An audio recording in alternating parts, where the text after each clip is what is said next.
Ajman Narayan Narayan Hari Hari, Shriman Narayan Narayan Hari Hari. पौष माह के शुक्ल पक्ष की एकादशी को पुत्रदा एकादशी के नाम से जाना जाता है। इस बार पुत्रदा एकादशी तिथि का आरंभ 20 जनवरी 2024 शनिवार की शाम को 7:27 से हो जाएगा, जो कि 21 जनवरी 2024 रविवार की शाम को 7:28 पर एकादशी तिथि समाप्त हो जाएगी।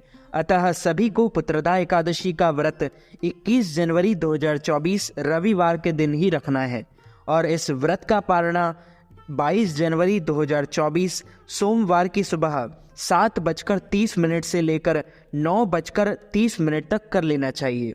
विष्णु एकादशी गीता तुलसी विप्रधे नवः, असारे दुर्ग संसारे शतपदी मुक्तिदायिनी। अर्थात भगवान श्री हरि विष्णु जी का पूजन करना, एकादशी का व्रत रखना, गीता जी का पाठ करना, तुलसी जी का पूजन एवं दर्शन करना, ब्राह्मणों की सेवा करना, दान करना, भोजन कराना, गौ माता की रक्षा व सेवा करना, यह 6 कार्य इस कठिन संसार सागर को पार कराने हेतु मुक्तिदायक बताए गए हैं। पूरे वर्ष में 24 एकादशी आती है, लेकिन जिस साल अधिक मास या पुरुषोत्तम मास आता है उस साल 2 एकादशी अधिक यानी कुल मिलाकर 26 एकादशी आती है। प्रत्येक महीने में 2 बार, एक कृष्ण पक्ष और दूसरी शुक्ल पक्ष। दोनों ही एकादशियों का भिन्न भिन्न महत्व हमारे पुराणों तथा धर्म ग्रंथों में बताया गया है। एकादशी का व्रत भगवान श्री लक्ष्मी नारायण जी का परम प्रिय व्रत है।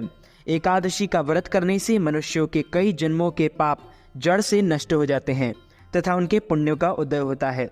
जब मनुष्य के जन्म जन्मांतर के पाप नष्ट हो जाते हैं तभी उन्हें सांसारिक एवं भौतिक सुखों की प्राप्ति होती है। जो भक्त एकादशी का व्रत करते हैं उनको दशमी से लेकर द्वादशी तक कुछ महत्वपूर्ण नियमों का पालन अनिवार्य रूप से करना चाहिए। दशमी के दिन एक समय शुद्ध एवं सात्विक भोजन करें। इस दिन चावल, शहद, लहसुन, प्याज, मांस, मदिरा, मसूर दाल, कटहल की सब्जी का उपयोग नहीं करना चाहिए। दशमी के दिन पराय अन्न अर्थात दूसरे के घर का भोजन बिल्कुल भी नहीं करना चाहिए। ब्रह्मचर्य व्रत का पालन करना चाहिए। एकादशी के दिन सुबह जल्दी उठकर स्नान करके पूजा अर्चना कर एकादशी व्रत का संकल्प धारण करें। हे कमल नयन भगवान अच्युत, मैं एकादशी के दिन निराहार रहकर दूसरे दिन ही भोजन करूंगा। सूर्य भगवान को अर्घ्य दें, माता पिता को प्रणाम करें, तुलसी जी का पूजन एवं दर्शन करें, ब्राह्मणों की सेवा करें, गौ माता का पूजन करें। इस दिन अन्न नहीं खाना चाहिए, केवल फलाहार करें। सर्वोत्तम फलाहार गाय का दूध व फल होते हैं। इस दिन झूठ ना बोलें, क्रोध ना करें, लड़ाई झगड़ा एवं वाद विवाद बिल्कुल ना करें। ब्रह्मचर्य व्रत का पालन करना चाहिए। दाढ़ी कटिंग व शेविंग ना करें। किसी का भी आप अपमान या अनादर ना करें। दिन में ना सोए, रात्रि जागरण करें। पूजन पाठ करके ब्राह्मण के मुख से ही एकादशी व्रत कथा का श्रवण करें। कथा सुनने के बाद उन्हें दक्षिणा भी प्रदान करें और शुभ मुहूर्त में एकादशी के अगले दिन ही व्रत का पारणा करें। सनातन हिंदू धर्म में मोक्ष को मनुष्य जीवन का लक्ष्य माना जाता है। आत्मा कर्म अनुसार मनुष्य जीवन पाती है। इसका मुख्य उपदेश सत्कर्म कर मोक्ष की प्राप्ति है। इसलिए मानव को जीवन को अन्य योनियों में सबसे अधिक महत्वपूर्ण माना गया है। मान्यता है कि मोक्ष प्राप्ति किए बिना मनुष्य को बार बार इस संसार में आना पड़ता है। पद्म पुराण में मोक्ष की चाह रखने वाले प्राणियों के लिए पुत्रदा एकादशी व्रत रखने की सलाह दी गई है। इस व्रत का उद्देश्य पितरों को मुक्ति दिलाना भी है। इससे मनुष्य के पूर्वज मोक्ष मिलता है। उनके कर्मों एवं बंधनों से उन्हें मुक्ति मिलती है। श्रीहरि के प्रताप से मनुष्य के पापों का नाश होता है और मनुष्य की मृत्यु के बाद उसका उद्धार होता है। पुत्रदा एकादशी के दिन अन्य एकादशियों की तरह ही व्रत करने का विधान है। पुत्रदा एकादशी से एक दिन पहले यानी दशमी के दिन सात्विक भोजन करना चाहिए तथा सोने से पहले भगवान विष्णु का स्मरण करना चाहिए। पुत्रदा एकादशी के दिन सुबह स्नान आदि से निवृत्त होकर पूरे घर में गंगा जल छिड़क कर घर को पवित्र करना चाहिए। इसके बाद भगवान विष्णु जी की पूजा करनी चाहिए। पूजा में तुलसी के पत्तों को अवश्य शामिल करना चाहिए। पूजा करने के बाद भगवान विष्णु के अवतारों की कथा का पाठ करना चाहिए। पुत्रदा एकादशी की रात्रि को भगवान श्रीहरि का भजन कीर्तन करना चाहिए। द्वादशी के दिन पुनः विष्णु जी की पूजा कर ब्राह्मणों को भोजन करा उन्हें दक्षिणा देकर विदा करना चाहिए। अंतः में परिवार के साथ बैठकर उपवास खोलना चाहिए। पारणा का मतलब व्रत खोलना होता है। एकादशी व्रत पारण के अगले दिन यानी सूर्योदय के बाद किया जाता है। द्वादशी तिथि के भीतर ही पारणा करना आवश्यक है। द्वादशी के भीतर पारणा नहीं करना अपराध के समान होता है। पारणा को हरिवासर के दौरान नहीं करना चाहिए। हरिवासर के समाप्त होने के बाद ही व्रत को खोलना चाहिए। हरिवासर द्वादशी तिथि की 1/4 अवधि के बराबर है। उपवास तोड़ने का सबसे पसंदीदा समय प्रातः काल है। मध्याह्न के दौरान व्रत को नहीं खोलना चाहिए।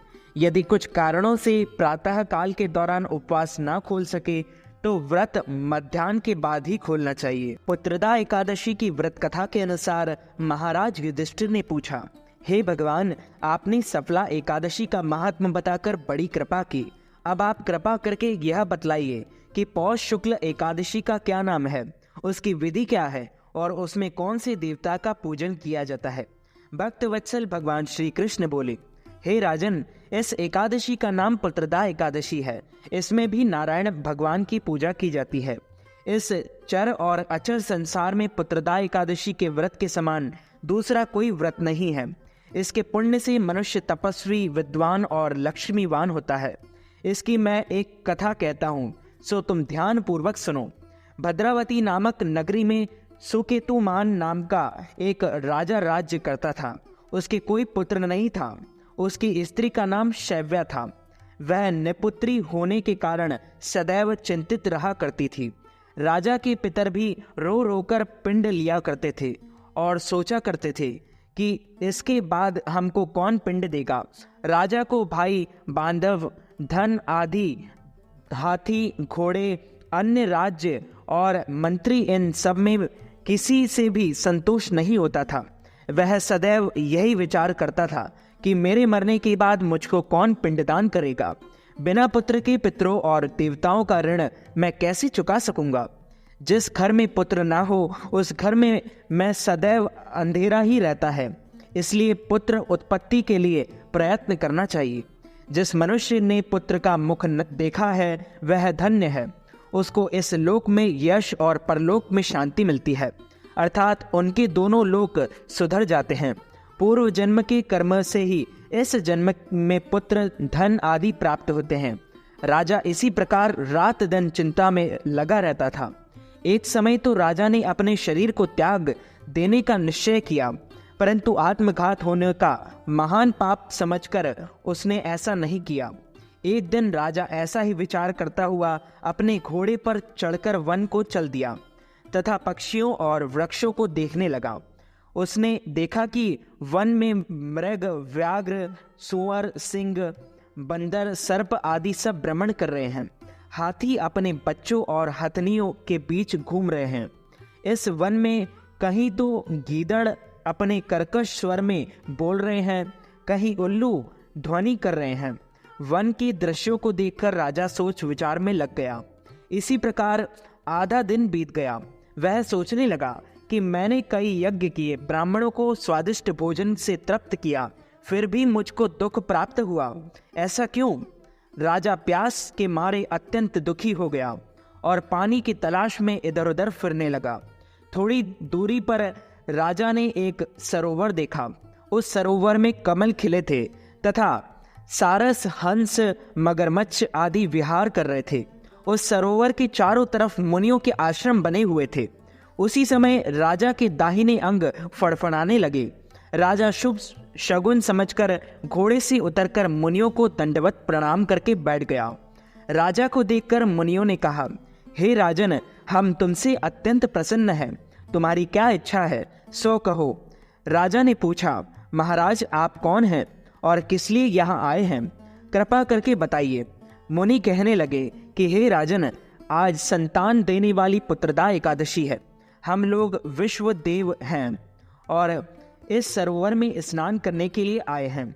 यह सुनकर राजा कहने लगा कि महाराज, मेरे भी कोई संतान नहीं है। यदि आप मुझ पर प्रसन्न हैं तो एक पुत्र का वरदान दीजिए। मुनि बोले, हे राजन, आज पुत्रदा एकादशी है, आप अवश्य ही इसका व्रत करें। भगवान की कृपा से अवश्य ही आपके घर पुत्र होगा। मुनि के वचनों को सुनकर राजा ने उसी दिन एकादशी का व्रत किया और द्वादशी को उसका पारणा किया। इसके पश्चात मुनियों को प्रणाम करके महल में वापस आ गया। कुछ समय बीतने के बाद रानी के गर्भ धारण किया और 9 महीने के पश्चात उनके एक पुत्र हुआ। वह राजकुमार अत्यंत शूरवीर, यशस्वी और प्रजापालक हुआ। श्री कृष्ण बोले, हे राजन, पुत्र की प्राप्ति के लिए पुत्रदा एकादशी का व्रत करना चाहिए। जो मनुष्य इस महात्मा को पढ़ता या सुनता है उसे अंत में स्वर्ग की प्राप्ति होती है। बोली श्री लक्ष्मी नारायण भगवान की जय। श्री वृंदावन बिहारी लाल की जय। श्री गिरिराज धरण की जय। बाल कृष्ण लाल की जय। श्याम सुंदर श्री यमुने महारानी की जय। जगत गुरु श्री वल्लभाधीश की जय। गोसाई जी परम दयाल की जय। श्री गुरुदेव की जय। लाडले लाल की जय। आज के आनंद की जय। अच्युतम केशवम राम नारायणम कृष्ण दामोदरम वासुदेवम हरि श्रीधरम माधवम गोपिका वल्लभम श्री जानकी नायकम श्री रामचंद्रम भजे जानकी मनोहरम सर्वलोकनायकम श्री शंकरादिसेवितम पुण्य नाम कीर्तनम श्री राम राम राम राम राम नाम तायकम रामकृष्ण वासुदेव भक्ति मुक्तिदायकम रामकृष्ण वासुदेव भक्ति मुक्तिदायकम हरे राम राम राम हरे हरे हरे कृष्ण कृष्ण कृष्ण हरे हरे श्री कृष्ण गोविंद हरे मुरारे हे नाथ नारायण वासुदेव। तो मित्रों, हमारे इस ज्ञानवर्धक वीडियो को आप अधिक से अधिक लोगों को शेयर कीजिएगा, लाइक कीजिएगा, कमेंट कीजिएगा और सब्सक्राइब करके बेल आइकन को भी ऑन कर लीजिए ऐसे नए नए वीडियो देखने के लिए। आप सभी को सादर जय श्री कृष्ण, सादर धन्यवाद।